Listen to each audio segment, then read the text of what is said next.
ತುಲಾ ರಾಶಿಯವರ ಸೆಪ್ಟೆಂಬರ್ ಭವಿಷ್ಯ ಹೇಗಿದೆ ಅಂತ ನೋಡೋಣ.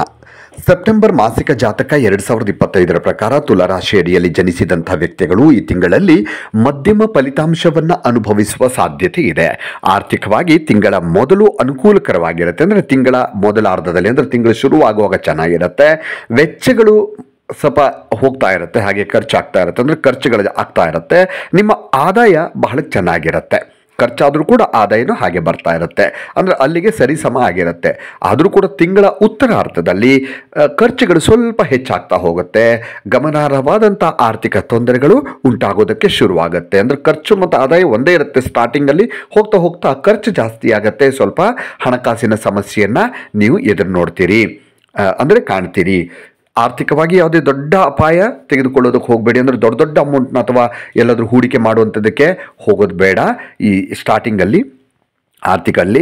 ಮತ್ತು ಇಲ್ದಿದ್ದರೆ ನೀವು ದೊಡ್ಡ ಆರ್ಥಿಕ ನಷ್ಟವನ್ನು ಅನುಭವಿಸುವ ಸಾಧ್ಯತೆ ಇರುತ್ತೆ, ಹಣಕಾಸಿನ ಸಮಸ್ಯೆ ಉಂಟಾಗುತ್ತೆ. ತಿಂಗಳ ಕೊನೆಯ ಭಾಗ ಹೆಚ್ಚು ಪ್ರಯೋಜನಕಾರಿಯಾಗಿದೆ ಅಂತ ಹೇಳಬಹುದು. ವ್ಯಾಪಾರ ಮಾಡುವಂಥವರು ತುಲಾರಾಶಿಯವರು ತುಂಬ ಕಷ್ಟಪಡಬೇಕಾಗತ್ತೆ, ಅಂದರೆ ವ್ಯಾಪಾರಕ್ಕೆ ಬಹಳ ಕಷ್ಟಪಟ್ಟು ವ್ಯಾಪಾರ ಮಾಡಬೇಕಾಗತ್ತೆ. ಉದ್ಯೋಗ ವರ್ಗದಲ್ಲಿರುವಂತಹ ಜನರು ಈ ಒಂದು ಸೆಪ್ಟೆಂಬರ್ ತಿಂಗಳಲ್ಲಿ ಬಹಳ ಜಾಗರೂಕರಾಗಿರಬೇಕು, ಇಲ್ಲದಿದ್ದರೆ ನೀವು ಕೆಲವು ವಿವಾದದಲ್ಲಿ ಸಿಕ್ಕಾಕೊಳ್ಳುವಂತಹ ಸಾಧ್ಯತೆ ಇರುತ್ತೆ. ಇದು ನಿಮ್ಮ ಇಮೇಜ್ ಮೇಲೆ ಪ್ರತಿಕೂಲ ಪರಿಣಾಮ ಬೀರುವಂಥ ಸಾಧ್ಯತೆ ಕೂಡ ಇದೆ. ಪ್ರೀತಿಯ ಸಂಬಂಧಗಳ ವಿಷಯದಲ್ಲಿ ತಿಂಗಳ ಮೊದಲ ಭಾಗ ಭಿನ್ನಾಭಿಪ್ರಾಯಗಳು ಮತ್ತು ಈ ಮಿಸ್ಅಂಡರ್ಸ್ಟ್ಯಾಂಡಿಂಗ್ ರೀತಿಯ ತೊಂದರೆಗಳನ್ನು ಉಂಟು ಮಾಡುವಂಥದ್ದು, ಒಂದು ತಪ್ಪು ಗ್ರಹಿಕೆಗಳಾಗುವಂಥದ್ದು ಇರುತ್ತೆ. ತುಲಾರಾಶಿಯವರಿಗೆ ಬಹಳ ಹುಷಾರಾಗಿ ನೀವು ಹೆಜ್ಜೆಯನ್ನು ಇಡಬೇಕಾಗತ್ತೆ.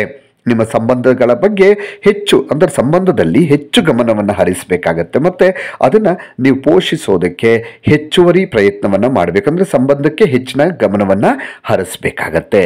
ವಿವಾಹಿತ ದಂಪತಿಗಳಾಗಿದ್ದರೆ ಇಲ್ಲಿ ತಿಂಗಳ ಆರಂಭ ಸ್ವಲ್ಪ ಕಷ್ಟಕರವಾಗಿರುತ್ತೆ. ತುಲಾರಾಶಿಯವರಿಗೆ ವಿವಾದಗಳು ಮತ್ತು ಭಿನ್ನಾಭಿಪ್ರಾಯಗಳು ಬರುವಂಥ ಸಾಧ್ಯತೆ ಇದೆ ನಿಮ್ಮ ದಂಪತಿಗಳ ಮಧ್ಯೆ. ತಿಂಗಳ ದ್ವಿತೀಯಾರ್ಧ ಎರಡನೇ ಭಾಗದಲ್ಲಿ ಇದು ನಿಮಗೆ ಈ ಮೊದಲ ಭಾಗಕ್ಕಿಂತ ಎರಡನೇ ಭಾಗ ಬಹಳ ಚೆನ್ನಾಗಿರುತ್ತೆ. ಈ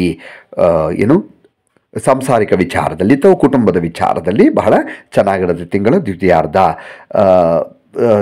ಆಮೇಲೆ ಕೌಟುಂಬಿಕ ಸಾಮರಸ್ಯವನ್ನು ನೀವು ಇಲ್ಲಿ ಕಾಣಬಹುದು, ಮೊದಲಿನಕ್ಕಿಂತ ಚೆನ್ನಾಗಿರುತ್ತೆ. ನಿಮ್ಮ ಸಂಗಾತಿಯಿಂದ ನೀವು ಸಂಪೂರ್ಣ ಬೆಂಬಲವನ್ನು ಪಡಿತೀರಿ ಎರಡನೇ ಭಾಗದಲ್ಲಿ. ಮತ್ತು ಈ ತಿಂಗಳು ಕುಟುಂಬಕ್ಕೆ ಹೊಸ ಅತಿಥಿ ಬರುವಂತಹ ಸಾಧ್ಯತೆ ಇದೆ. ಇದು ಕುಟುಂಬದಲ್ಲಿ ಆಹ್ಲಾದಕರ ವಾತಾವರಣವನ್ನು ಸೃಷ್ಟಿ ಮಾಡುತ್ತೆ. ಈ ತಿಂಗಳು ಕುಟುಂಬಕ್ಕೆ ಹೊಸ ಅತಿಥಿ ಬರುವಂಥದ್ದು. ವಿದ್ಯಾರ್ಥಿಗಳಾಗಿದ್ದರೆ ಇಲ್ಲಿ ಏಕಾಗ್ರತೆಯ ಕೊರತೆಯಾಗುವ ಸಾಧ್ಯತೆ ಇದೆ. ತುಲಾರಾಶಿಯವರಿಗೆ ಬಹಳ ಎಚ್ಚರಿಕೆಯಿಂದ ನೀವು ವಿದ್ಯಾರ್ಥಿಗಳು ಸ್ವಲ್ಪ ಗಮನ ಕೊಡಬೇಕಾಗತ್ತೆ ಶಿಕ್ಷಣದ ವಿಚಾರದಲ್ಲಿ. ಇದು ಅವರ ಶೈಕ್ಷಣಿಕ ಕಾರ್ಯಕ್ಷಮತೆ ಮೇಲೆ, ಅಂದರೆ ನಿಮ್ಮ ಕಾನ್ಸಂಟ್ರೇಷನ್ನು ಅಥವಾ ನಿಮ್ಮ ಪ್ರಗತಿ ಏನಿದೆ ಅದರ ಮೇಲೆ ಸ್ವಲ್ಪ ಪರಿಣಾಮ ಬೀರುವಂತಹ ಸಾಧ್ಯತೆ ಇರುತ್ತೆ. ಹಾಗಾಗಿ ಹೆಚ್ಚಿನ ಏಕಾಗ್ರತೆಯನ್ನು ಇಟ್ಕೊಳ್ಳೋದು ಅವಶ್ಯಕವಾಗಿರುತ್ತೆ. ತಿಂಗಳ ಪೂರ್ತಿ ಏರಿಳಿತಗಳ ಜೊತೆಗೆ ಆರೋಗ್ಯದಲ್ಲಿ ಏರುಪೇರು ಉಂಟಾಗುವಂತಹ ಸಾಧ್ಯತೆ ಕೂಡ ಇಲ್ಲಿ ತುಲಾರಾಶಿಯವರಿಗೆ ಕಂಡು ಬರ್ತಾ ಇದೆ. ಹಾಗಾಗಿ ಆರೋಗ್ಯದ ಬಗ್ಗೆ ಹೆಚ್ಚಿನ ಗಮನ ವಹಿಸಬೇಕು. ಕುಟುಂಬದಲ್ಲಿ ಆರೋಗ್ಯ ಸಂಬಂಧಿತ ಸಮಸ್ಯೆಗಳು ಕೂಡ ಉಂಟಾಗುವಂತಹ ಸಾಧ್ಯತೆಗಳು ಕಂಡು ಬರ್ತಾ ಇದೆ. ಅಲ್ಲದೆ ಈ ಸಮಯದಲ್ಲಿ ನೀವು ಆರೋಗ್ಯದ ಬಗ್ಗೆ ಹೆಚ್ಚಿನ ಗಮನ ವಹಿಸಿಕೊಳ್ಬೇಕು ಮತ್ತು ಆರೋಗ್ಯಕ್ಕೆ ಹೆಚ್ಚಿನ ಮಹತ್ವವನ್ನು ಕೊಡಬೇಕಾಗತ್ತೆ. ಇಲ್ಲಾಂದರೆ ಇಡೀ ತಿಂಗಳು ನೀವು ಆರೋಗ್ಯಕ್ಕೆ ಸಂಬಂಧಿಸಿದಂಥ ಯಾವುದಾದ್ರೂ ಸಮಸ್ಯೆಗಳು ನಿಮ್ಮನ್ನು ಕಾಡ್ತಲೇ ಇರುತ್ತೆ. ಇನ್ನು ಪರಿಹಾರ ಅಂತ ನೋಡೋದಾದರೆ ತುಲಾರಾಶಿಯವರಿಗೆ ನೋಡಿ, ಪ್ರತಿ ಶುಕ್ರವಾರ ನೀವು ಮಹಾಲಕ್ಷ್ಮೀ ದೇವಿಗೆ ಅರ್ಪಿತವಾದಂತಹ ಶ್ರೀ ಸೂಕ್ತವನ್ನು ಪಠಿಸಬೇಕು. ಶ್ರೀ ಸೂಕ್ತವನ್ನು ಪಠಿಸೋದ್ರಿಂದ ಈ ತಿಂಗಳಲ್ಲಿ ಬರುವಂತಹ ನಿಮ್ಮ ಸಮಸ್ಯೆಗಳು ಏನೇ ಇದ್ರೂ ಕೂಡ ಅದನ್ನು ನೀವು ದೂರ ಮಾಡಿಕೊಳ್ಳೋದಕ್ಕೆ ಸಾಧ್ಯವಾಗುತ್ತೆ. ಇನ್ನಷ್ಟು ವಿಡಿಯೋಗಳಿಗಾಗಿ ಮೀಡಿಯಾ18 ಕರ್ನಾಟಕ ಚಾನಲನ್ನು ಸಬ್ಸ್ಕ್ರೈಬ್ ಮಾಡಿ, ಹಾಗೂ ಹೊಸ ಹೊಸ ವಿಡಿಯೋಗಳ ಅಪ್ಡೇಟ್ಗಳಿಗಾಗಿ ಬೆಲ್ ಐಕನನ್ನು ಕ್ಲಿಕ್ ಮಾಡಿ. Thank you.